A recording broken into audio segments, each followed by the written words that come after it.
जब हम बात करते हैं सनातन धर्म की या फिर जिसे हम कहते हैं हिंदू धर्म, कुछ लोग इसे वैदिक धर्म भी कहते हैं, तब हमारे मन और मस्तिष्क में ईश्वर के बाद कुछ आकृतियां उभरती हैं जिन्हें हम कहते हैं संत। और इन संतों में भी कुछ उपाधियां होती हैं।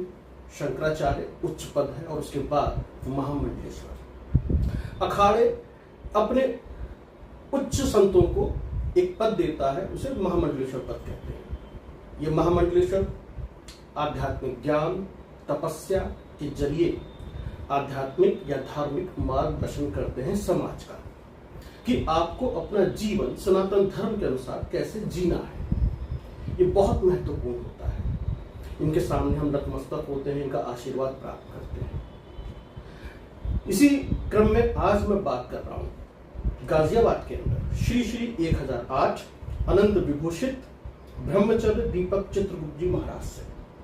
समझेंगे उनसे सनातन धर्म क्या है, महामंडलेश्वर क्या है, क्या अवधारणाएं हैं, और आपके ज्ञान को बढ़ाने की कोशिश करेंगे और आपको एक आध्यात्मिक मार्गदर्शन मिलेगा महाराज जी से।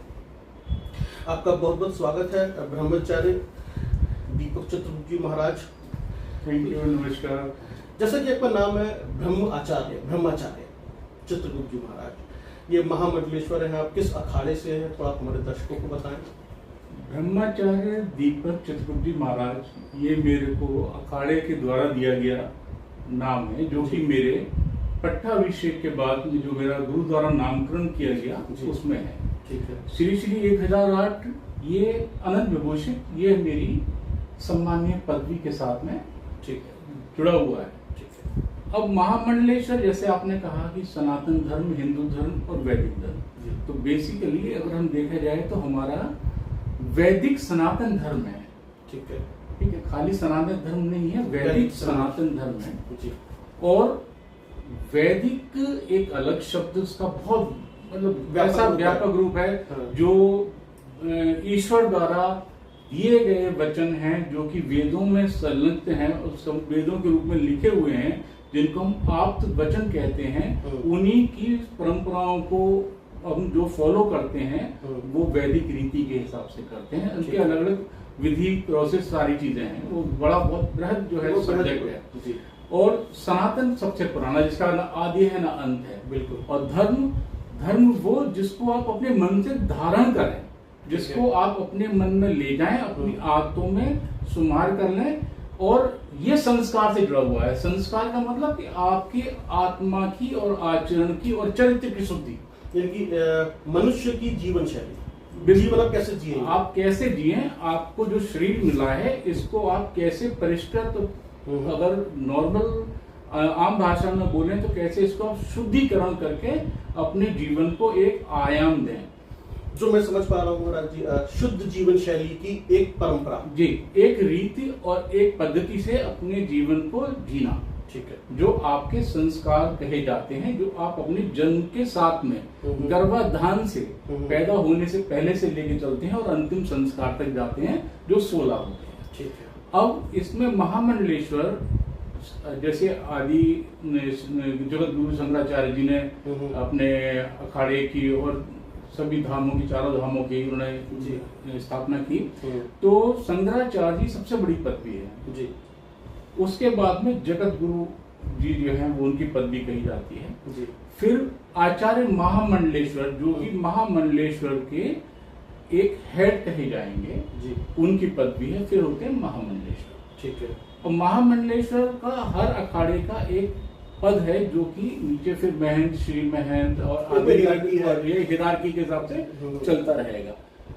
उनका सबका धर्म के प्रति एक, आप कहें कि उनकी एक रिस्पॉन्सिबिलिटी है, जिम्मेदारी है कि वो अपने धर्म को, वैदिक धर्म को, सनातन धर्म को किस आयाम में, किस रूप में आगे बढ़ाएं और समाज के लिए एक नई दिशा अपने तप से, ज्ञान से दें। जो मैं समझ पा रहा हूँ और हमारे दर्शकों को समझना चाहिए, नई दिशा मतलब नई ऊर्जा, नया रास्ता, समाज का नव निर्माण। और इसमें दो चीजें आती हैं, एक सत्य, एक असत्य। सत्य मतलब जो कि शाश्वत है, आप उनको उनका जब तक चरित्र निर्माण नहीं करेंगे, चरित्र निर्माण कैसे होगा? अच्छी शिक्षा से, अच्छे ज्ञान से और उन चीजों से जो कि विलुप्त होती जा रही हैं। आज हम धर्म की जब बात करते हैं तो सिर्फ मंदिर में जाके पूजा और कुछ मंत्र और आरती और प्रसाद चढ़ा के आ जाना, जबकि ये इतना व्यापक है। हम अपनी संस्कृति को, अपने धर्म को भूलते जा रहे हैं, जिसकी वजह से अब संतों की, मुनियों की, ऋषियों की ये एक नैतिक जिम्मेदारी हो गई है कि आम व्यक्ति को, जो कि इनसे दूर होता जा रहा है, वो पश्चिमी सभ्यता की ओर देखता होता रहा है, बढ़ता जा रहा है, अग्रसर हो रहा है, उसको अपने धर्म में नैतिकता की ओर लेके आए, ताकि वो चरित्र निर्माण कर सके, देश के लिए, धर्म के लिए, समाज के लिए, परिवार के लिए सोच सके। ठीक है महाराज जी, अभी हाल ही में हमने महाकुंभ का आयोजन किया है, सभी लोग गए थे। सनातन धर्म में जिसकी आस्था है, जो हिंदू है, वो वहां गया, पूरी दुनिया ने देखा। मैं थोड़ा सा आपको कुछ और दूसरी तरफ लेके जाना चाहता हूँ। अभी तक हमने देखा कि कोई भी व्यक्ति है, वानप्रस्थ चला गया या संन्यास ग्रहण कर लिया तो सन्यासी हो गया, ये वानप्रस्थ चला गया। लेकिन हमारा जो इतिहास है सनातन धर्म का, जितना हमने पढ़ा है, मैंने पढ़ा है, हमारे यहाँ गुरुकुल परंपरा थी, ऋषि मुनि हुआ करते थे, उनके बच्चे हुआ करते थे, चाहे उसमें आचार्य द्रोण भी शामिल हैं या वशिष्ठ भी शामिल हैं, विश्वामित्र भी शामिल हैं, बहुत सारे आचार्य हुए हैं, ऋषि हुए हैं, उनकी एक आश्रम है, बच्चे हैं, परिवार है, पूरा होता था। हम कहते थे गृहस्थ सन्यासी या गृहस्थ एक आचार्य। तो जैसे अब आप हैं या दूसरे ऐसे महामंडलेश्वर हैं, एक और महामंडलेश्वर हुए थे, मैं उनको भी जानता हूँ, वो पारिवारिक जीवन में रहते उन्होंने जो है एक महामंडलेश्वर का पद उनको मिला और वो आध्यात्मिक के रास्ते में चल पड़े। तो थोड़ा हमारे दर्शकों को बताइए इसमें क्या डिफरेंस है, और आप एक सामाजिक व्यक्ति भी हैं या फिर आप सिर्फ आध्यात्मिक का मार्गदर्शन कर रहे हैं? जी, बहुत अच्छा सवाल है आपका, और इसके लिए जागरूकता होनी बहुत जरूरी है। जी, सबसे पहले कि जैसे आपने कहा कि गुरुकुल पद्धति, ये बहुत सही है, और यही हमारे धर्म की और चरित्र की और हमारे शास्त्रों की बुनियादी नींव है। जी, जो बुनियाद है, यही मेन चीज है कि गुरुकुल पद्धति से हमारा जीवन यापन और हमारा सारा शिक्षा प्रणाली चलना, जिसके लिए हम प्रयासरत हैं, हमारे ध्येय में ये भी है। उसके अंदर 4 हम जैसे आश्रम में जीते हैं, ब्रह्मचर्य में, गृहस्थ में, और उसके बाद में वानप्रस्थ और संन्यास। ब्रह्मचर्य का मतलब होता है कि अपने ही गुरु के सानिध्य में रहते हुए अपनी प्रतिभा और कौशल के हिसाब से अपने आप को निखारना, और एक जीवन यापन पद्धति के लिए शिक्षा ग्रहण करना, उसके बाद में गृहस्थ जीवन में चले जाना। जैसे अगर हम आयु को, वैसे तो वैदिक आयु 120 वर्ष की कलयुग में कही गई है, लेकिन हम 100 साल की अगर लेते हैं तो 25 साल की उम्र तक हम कहते हैं कि हम ब्रह्मचर्य में जी रहे हैं। एक आपको मैं अनुमानता बोल रहा हूँ, प्रचलन में 25 साल जो है, उसके बाद में 25 से 50 जब आप समावर्तन के बाद में जो है गृहस्थ की ओर बढ़ते हैं ब्रह्मचर्य में, तो आपको अपने गृहस्थ जीवन की आयु जो है वो 25 साल और निर्धारित की गई है। फिर बाकी की जो 25 साल है, जो 75वें साल 50 से 75 में आएगी, वो वानप्रस्थ। वानप्रस्थ का मतलब होता है कि आप अपने अध्यात्म की ओर अग्रसर हैं, आपकी जिम्मेदारी समाज के उत्थान के लिए है, भ्रमण करना, लोगों को जागरूक करना, अपनी जिम्मेदारियों से विमुख न होते हुए समाज की सेवा करना। उसके बाद में वानप्रस्थ के बाद में संन्यास आश्रम आता है, जिसकी में आप जो है उसके नियम थोड़े कठोर हैं कि बल्का आदि, मतलब कि चाल या वैसे कपड़े, एक कपड़े में रहना, जंगलों में रहना, भोजन करना, खुद ही भोजन का जो है प्रबंध करते हुए, भगवान का ध्यान करते हुए, अपनी आंतरिक चेतना को जगाते हुए आपने समाज का कल्याण किस तरीके से करना है, और आपने जो है ब्रह्मलीन हो जाना। यानी कि जो वानप्रस्थ का जो एक व्यवहारिक ज्ञान है वो, और जो आध्यात्मिक ज्ञान है उसको मिलाकर संन्यास आश्रम के अंदर आप समाज कल्याण करते हैं। जी, संन्यास का मतलब ये है कि आपने अपनी एक, जैसे मैनेजमेंट में होती है सेल्फ एक्चुअलाइजेशन की स्टेज, कि आपने जब सब कुछ आपकी इच्छाएं पूरी हो जाती हैं, तो आप समाज को एकदम देते हैं, दोनों हाथों से लुटाते हैं। मतलब एक्सपेक्टेशंस लेने की नहीं, सिर्फ देने की। जैसे संतों की तो एक्सपेक्टेशन जो उम्मीद उनसे ही की जाती है, हमेशा दें, तो वो देना भी चाहिए। और दूसरी, उसमें संन्यास के अंदर आप जब लोगों को दे रहे हैं, तो उसमें आपके दिमाग के अंदर भौतिक और मानसिक जो चीजें हैं वो ऐसी नहीं होती कि आप पर हावी हो जाएं। आप सभी चीजों से निकल चुके होते हैं और आप समाज के हित के लिए ही सोचते हैं कि मेरा जीवन तो हर चीज परोपकार में ही लगे। ठीक है, तो अब जैसे ये तो हम दर्शकों को बता देना चाहते हैं कि गृहस्थ सन्यासी भी होते हैं या गृहस्थ संत भी होते हैं, और इसका हमारा सनातन धर्म में बहुत बड़ा व्यापक इतिहास है और वो सब कुछ लिखित में है, ऐसा नहीं है। जो लोग सोचते हैं कि नहीं ऐसा नहीं है, उनका ज्ञान थोड़ा सा अल्प है, और अल्प ज्ञान की वजह से हम अपने ही संतों को थोड़ा सा अलग दृष्टि से देखने लगते हैं। ज्ञान हमारा अल्प है, हम देख संतों को अपने अल्प ज्ञान से ऐसे देख रहे हैं। मैं थोड़ा सा और समझना चाहता हूँ आपसे, आप महामंडलेश्वर बने हैं, तो किस तरह का आध्यात्मिक ज्ञान और समाज का मार्गदर्शन आप करने जा रहे हैं, और कैसे आपके अंदर ये चेतना जागृत हुई कि मुझे अब जो है आध्यात्मिक मार्गदर्शन करना है? देखिए, सबसे पहली बात तो आपके दो सवालों का मैं जवाब देना चाहूँगा। सबसे पहले आपने ये कहा कि हम ऋषि मुनि परंपरा की आपने बात की, ये बहुत अच्छा सवाल था और बहुत ही अच्छा है। इसका मैं आपको जवाब अपनी तरफ से देने की कोशिश करता हूँ कि समझाने की कि ऋषि मुनि जितने भी हमारे हुए, जिनके हम गोत्र लेके चल रहे हैं संसार में, जो भी आदमी है वो एक किसी वो 7 ऋषियों के ही गोत्र के हिसाब से चल रहा है। उनके उप गोत्र हो सकते हैं, जिनको अगर आम भाषा में कहा जाए तो अल कहा जाता है, वो हो सकते हैं। लेकिन आप देखेंगे कि वैदिक काल से ऋषि, जैसे आपने ऋषि वशिष्ठ का नाम लिया, भारद्वाज जी का, गौतम जी का, कौशिक जी का, अगस्त ऋषि, ये हम इन्हीं की परंपरा में बढ़ रहे हैं। जैसे मेरा गोत्र शांडिल है, ठीक है, मेरी धर्म पत्नी का गोत्र भारद्वाज है। तो आप जितने भी देखेंगे भगवान राम के समय भी आप देखेंगे अनसुईया, गौतम ऋषि, ये आप अपने गृहस्थ में रहते हुए धर्म की और समाज की जो सेवा कर रहे हैं, वो भी आपका एक संत परंपरा के अंदर आता है। ठीक है। दूसरी बात, अभी आपने कहा कि कैसे आना हुआ। ब्राह्मण कुल में पैदा हुआ तो बचपन में भक्ति के साथ ही मंत्र, पूजा, भगवान से डरना, भगवान की सेवा करना, बड़ों की सेवा करना, जो सब हमारे साथ संस्कारों में शामिल होता है। जब हम, मुझे अभी भी याद है कि बहुत छोटा था तो क्राग्रे वस्ते लक्ष्मी का मंदिर सरस्वती कर्मूलत गोविंदा प्रभाते का दर्शनम से शुरू करके अपना दिन जमीन पे अपनी धरती माँ का हाथ रखते हुए और उनसे आशीर्वाद देते हुए दिनचर्या शुरू करते थे। तो ये तो एक ऐसा बात हो गया कि जैसे आपकी नसों से खून निकालने की विधि पूछी जाए कि कैसे है। तो इसमें तो ये कह सकते हैं कि हमारे को परिवार से मिला हुआ है। लेकिन सांसारिक रूप से अगर देखें तो मैं साइंस का विद्यार्थी रहा। साइंस के विद्यार्थी के साथ में फिर मैंने मैनेजमेंट का रहा, फिर ज्योतिष तो मैं 17 साल की उम्र से कर ही रहा था। फिर उसके बाद मैंने ज्योतिष की भी क्वालिफिकेशन ली, और क्योंकि मैं कम से कम 30 से 35 कंट्रीज जो है मैं भ्रमण किया है मैंने, और सभी जगह अपने धर्म को हमेशा ऊपर लेके चला, और भगवान का आशीर्वाद भी रहा, लोगों की कृपा भी रही बड़ों की, कि मुझे हमेशा साधु संतों का आशीष और उनका सानिध्य प्राप्त हुआ। तो वो कहते हैं ना कि जैसे आप रहेंगे वैसे ही आप सोचेंगे। अब क्योंकि मैं ज्योतिष में भी था, आचार्य था, वैदिक रीत से पढ़ा हुआ हूँ आचार्य को, वास्तु में भी मैंने अपना ज्ञान अर्जित किया है।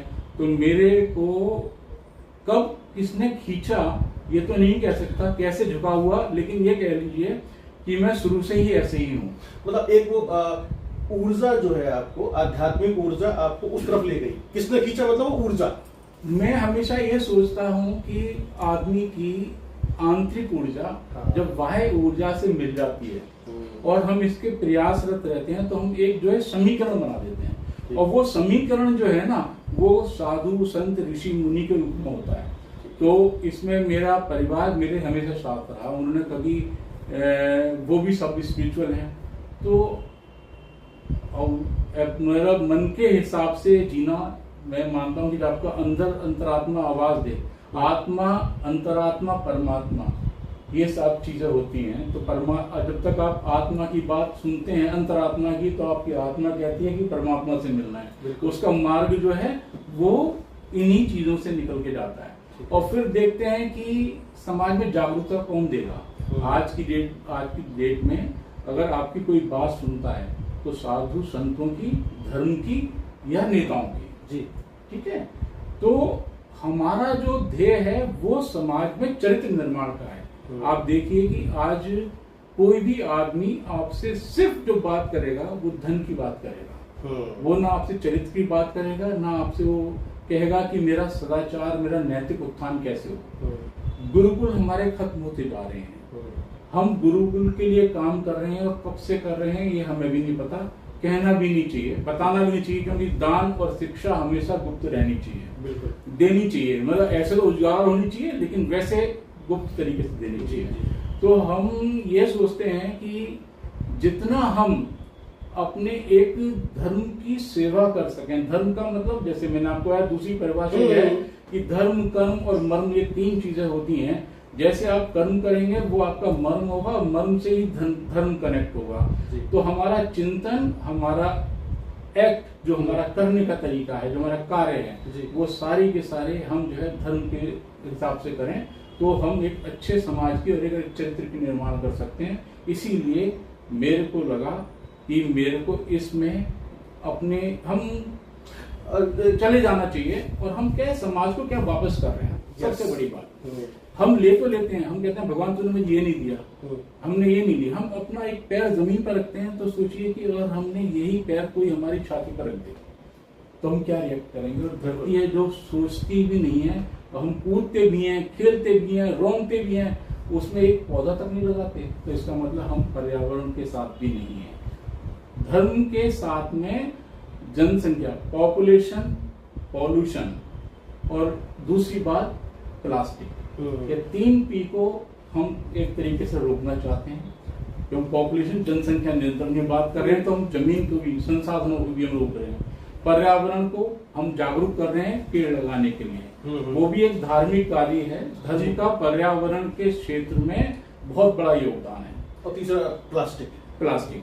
आप देखिए कि धर्म जो है पर्यावरण से कैसे जुड़ा हुआ है। एक आपको समझाने के लिए बोलता हूँ कि पुराने समय में आप देखोगे कि हमने बट की, नीम के पेड़ की पूजा करनी शुरू कर दी। वो इसका मतलब ये नहीं था कि ये क्या है, ये क्यों कर रहे हैं, ये हमें ऑक्सीजन दे रहे हैं, बरसात करा रहे हैं, हम उनको संरक्षण के लिए हमने पूजा करनी, एक आभार व्यक्त कर रहे हैं। आभार। और वैसे भी 8 पेड़ जो है हमारे 8 तरीके के वृक्ष, वो देव वृक्ष कहे जाते हैं। इसीलिए हम अब देखेंगे हमारे अधिकतर आम के, बट के, पीपल के, नीम के, ये देवदार के, ये पेड़ जो है हमारे यहाँ बहुलता से लगाए गए हैं। तो समाज सही रहे, पर्यावरण सही रहे, और यही हमारा चारित्रिक निर्माण करते हैं। पूजा करते हैं पेड़ के नीचे बैठ के, पूरा गांव के लोग आके सुनते हैं, अच्छी बातें ही होती है ना। हमारे यहाँ क्या है, कहा गया है धर्म सत्यमेव जयते, बिल्कुल सत्य की जय होती है, विजय होती है, सत्य हमेशा विजयी होता है। कह तो देते हैं, धर्म आपको महसूस कराएगा, ये होता है। बिल्कुल। वैसे देखिए ब्रह्मचार्य दीपक चतुर्वेदी जी महाराज, धर्म जिसकी पे हम चर्चा कर रहे हैं, महामंडलेश्वरी, बहुत व्यापक है और ये सालों साल मैं आपसे चर्चा कर सकता हूँ। आपको इतना ज्ञान है कि आप हमारे दर्शकों को बता सकते हैं। समय का अभाव है। अगले एपिसोड में फिर दोबारा आपसे हम बात करेंगे इसी संत समाज के ऊपर, महामंडलेश्वर के ऊपर, शंकराचार्य के ऊपर, महाकुंभ के ऊपर, और हमारे जो वेद हैं, उपनिषद हैं, उन सब के ऊपर हम पूरी आपसे व्याख्या करवाएंगे और दर्शकों को बताएंगे, जिससे कि उनको आध्यात्मिक ज्ञान मिले, मार्गदर्शन मिले। चलते चलते मैं आपसे अपने दर्शकों के लिए और आपके फॉलोअर्स के लिए एक संदेश चाहता हूं एज ए महामंडलेश्वर। मैं सबसे यही निवेदन करूंगा, सबसे पहले तो आप अपने चरित्र का निर्माण करें। हम कहते हैं वसुदेव कुटुंबकम, तो वसुदेव कुटुंबकम में एक शब्द आता है कुटुंब। कुटुंब का मतलब होता है परिवार। तो सबसे पहले अपने परिवार से शुरू करें, परिवार को जागृत करें, परिवार के बाद में अपने पड़ोसियों को जागृत करें धर्म के प्रति। और उनके जागृत करने का मतलब ये नहीं है कि आपने उनको कथा सुना दी, उनका चरित्र निर्माण, उनको ईश्वर के बारे में, वेदों के बारे में, पर्यावरण के बारे में, जो अभी मैंने आपको बोला है उसके बारे में उनको जो है अवेयर करें। उसके बाद में अपना देश और फिर संसार। जब तक हम अपने चरित्र का निर्माण नहीं करेंगे, परोपकार की भावना मन में नहीं लाएंगे और सहृदयनी रहेंगे और मन के अंदर निस्वार्थ प्रेम नहीं लेके आएंगे, तब तक हम एक धार्मिक व्यक्ति नहीं हो सकते। और आपको ये करना ही होगा, तभी हम एक कह पाएंगे कि हमारा भारत मतलब ऊर्जा की ओर जो रथ है वही भारत है, वही भारतीय है। तो हम वो तब को आपने अपने तेज को प्रेफर करना है, यही मेरी मनोकामना है और इसी के लिए हम लोग प्रयासरत रहें। धन्यवाद। तो अभी आपने सुना ब्रह्माचार्य चित्रगुप्त जी दीपक महाराज जी को, दीपक चित्रगुप्त जी महाराज जी हैं, उनके विचारों को आपने सुना और समझा। जिन्होंने जोर दिया है, बल दिया है, वो दिया है चरित्र निर्माण पर, समाज के निर्माण पर, दिशा के ऊपर। और जो उन्होंने सबसे बड़ी बात कही वो हम मनुष्य को समझनी चाहिए, वो है कि समाज जिसने आपको कुछ दिया है उसको आप वापस में क्या देने जा रहे हैं, उसको समझना बेहद जरूरी है। और जो आध्यात्मिक ज्ञान और मार्गदर्शन एक महामंडलेश्वर से मिलता है, संत समाज से मिलता है, उसको आप जरूर स्वीकार करें और उसको जीवन में लेकर आए। बहुत बड़ी बात कही है महाराज जी ने कि सनातन धर्म जो है जीवन शैली है, हम अपनी जिंदगी को कैसे जीते हैं, और शुद्ध जीवन शैली की एक परंपरा है सनातन धर्म। इसको आपको समझना होगा। सिर्फ मंत्रोच्चारण करने से या मंदिर में जाकर घंटा बजाने से आप सनातन धर्मी नहीं हो जाते हैं। ये एक लाइफस्टाइल है, you have to understand this. ये महाराज जी कह रहे हैं। बहुत बहुत धन्यवाद।